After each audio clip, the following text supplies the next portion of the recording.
Sir வேணும்னே யாராவது due டேட்டை மறப்பாங்களா? சொல்லிடுறேண்ணா, கண்டிப்பா ஒரு வந்தோடனே நான் சொல்லிடுறேன். Please sir. ஏண்டி சுமதி, சாப்பாடு வைக்கும் போது தண்ணி வைக்கணும்னு தெரியலையா உனக்கு? முதல்ல போய் தண்ணி எடுத்துட்டு வா போ.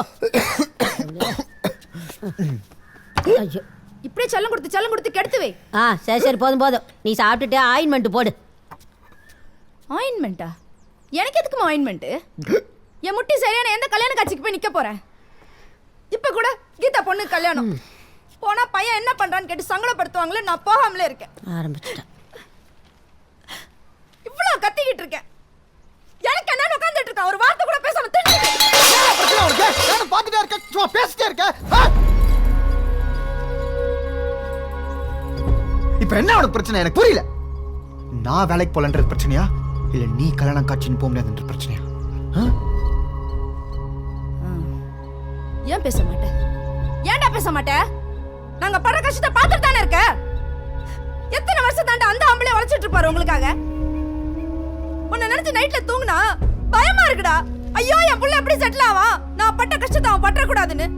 என்ன, நான் வெளியே சொல்லிடுறேன், அந்த மனுஷன் சொல்ல மாட்டாருடா. ஆனா நீ இந்த வீட்டை என்ன நடக்குதுன்னு புரிஞ்சுக்காம உனக்கு என்ன உட்கார்ந்து உனக்கு புரியுதாமா? நான் என்ன ஃபீல் பண்றேன் உனக்கு புரியுதா? சும்மா எப்ப பார்த்தாலும் பெத்தேன் வளர்த்தேன்னு பெத்தா வளர்க்கணுமா? சும்மா சீன் போடுற பார்த்து தானே இருக்க. நானா ஜாலியாவா சுத்திட்டு இருக்கேன்? எனக்கு என்ன நடக்குதுன்னே தெரியல. சும்மா எதுக்கு எடுத்தாலும் உன் கூட இருக்கிற எல்லாருக்குமே வேலை கிடைக்குது, ஆனா உனக்கு மட்டும் ஏன்டா கிடைக்க மாட்டேங்குது? புரியல, எனக்கு புரியல. பாத்தியா பாட்டி? பார்த்தல,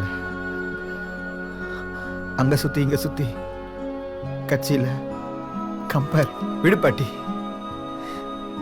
இன்னைக்கு 2ல 1 பேசிடுறேன்.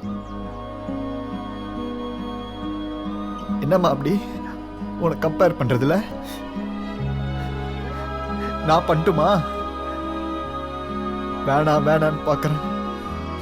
பெத்தவங்க பசங்களை கம்பேர் பண்ற மாதிரி பசங்க பெத்தவங்களை கம்பேர் பண்ண அசிங்கமாயிடும்.